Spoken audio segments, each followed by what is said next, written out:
తిరుపతి తొక్కిసలాట్లో గాయపడి వివిధ ఆసుపత్రుల్లో చికిత్స పొందుతున్న వారిని TTD EO Syamala Rao, JEO Gowthami పరామర్శించారు. బాధితులకు మెరుగైన వైద్యం అందించాలని వైద్యులకు సూచించారు. ఓ డీఎస్పీ గేట్లు తెరవడం వల్ల ఈ ఘటన జరిగిందని ఈవో చెప్పారు. ఈ ఘటనలో 6 చనిపోయారని, 41 మంది గాయపడ్డారని, 20 మందికి ప్రాథమిక చికిత్స చేసి డిశ్చార్జ్ చేశారని తెలిపారు. మరో 3 3 రోజుల పాటు అబ్జర్వేషన్లో ఉంచాల్సి ఉందని వైద్యులు చెప్పారని ఈవో తెలియజేశారు. దురదృష్టవశాత్తు జరిగిన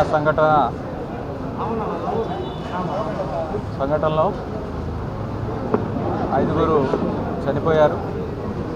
41 మంది రూయా హాస్పిటల్లో, సిమ్స్ హాస్పిటల్లో ఇంజరీస్ అడ్మిట్ అయ్యారు. వాళ్ళలో ఇప్పటికే 20 మంది దాకా వారిని డిశ్చార్జ్ చేయడం జరిగింది.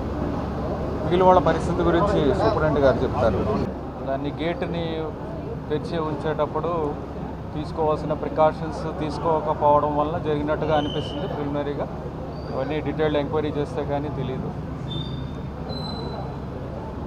ఇంజ్యూర్డ్ అయిన పిల్గ్రిమ్స్ని పరామర్శించడానికి ముఖ్యమంత్రి గారు కూడా వస్తున్నారు ఈరోజు.